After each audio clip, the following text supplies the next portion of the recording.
राधे राधे प्यारे भक्तों, मनुष्य अक्सर पूछता है कि मैंने अच्छा किया फिर भी मेरे साथ बुरा क्यों हो रहा है।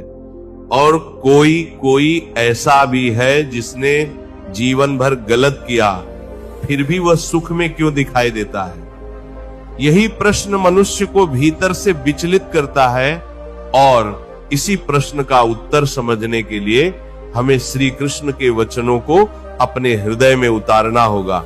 देखो, कर्म कभी भी व्यर्थ नहीं जाता, लेकिन कर्म का फल हमेशा हमारी घड़ी देखकर नहीं आता। मनुष्य समय देखता है, भगवान समय नहीं देखते। भगवान तो स्थिति, पात्रता और उद्देश्य देखते हैं। जिस दिन तुमने कोई कर्म किया उसी दिन उसका बीज बो दिया गया। अब बीज बोने और फल आने के बीच जो समय है वही मनुष्य को भ्रम में डाल देता है। किसान अगर आज बीज बोकर कल फल मांगने लगे तो क्या उसे फल मिलेगा? नहीं। वे रोज खेत में जाता है, पानी देता है, धूप सहता है, प्रतीक्षा करता है। कर्म का नियम भी वैसा ही है। तुमने जो बोया है वही मिलेगा, पर तब मिलेगा जब तुम्हारा मन उस फल को संभालने योग्य होगा।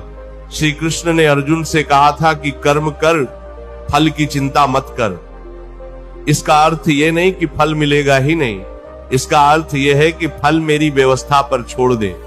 क्योंकि अगर तुम्हें समय से पहले फल मिल गया तो वो फल तुम्हें अहंकारी बना देगा, और अगर देर से मिला तो वही फल तुम्हें विनम्र बना देगा।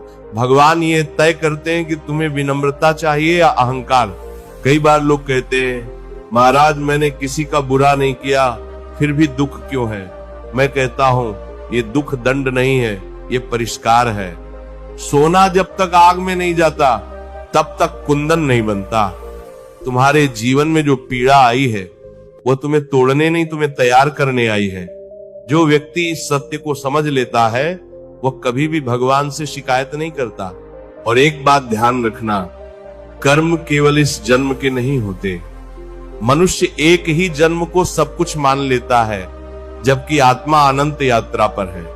जो आज तुम्हें बिना कारण मिल रहा है वह बिना कारण नहीं है। या तो ये तुम्हारे पूर्व कर्मों का फल है या आने वाले बड़े उत्तरदायित्व की तैयारी। भगवान किसी को खाली नहीं बनाते। तुम देखोगे कि जो लोग गलत रास्ते पर हैं वे कभी कभी बहुत सुखी दिखाई देते हैं, लेकिन याद रखना वह सुख नहीं होता, वह संग्रह होता है। जैसे किसी को कर्ज पर धन मिल जाए तो कुछ समय वह अमीर दिखेगा, लेकिन जब हिसाब होगा तब सब चला जाएगा। अधर्म का सुख कर्ज का सुख है और धर्म का कष्ट जमा पूंजी का निवेश है। मनुष्य को सबसे बड़ी भूल यह होती है कि वह अपने कर्म को दूसरों के कर्म से तुलना करता है। अरे तुम्हारा पाठ अलग है, उनकी परीक्षा अलग है। भगवान ने सबके लिए अलग अलग प्रश्न पत्र बनाए हैं। तुम किसी और की शीट देखकर अपना उत्तर मत बदलो। जो तुम्हें मिला है वही तुम्हारे लिए सही है। कभी कभी भगवान फल को रोक लेते हैं, क्योंकि अगर वह फल अभी मिल गया तो तुम रास्ते से भटक जाओगे।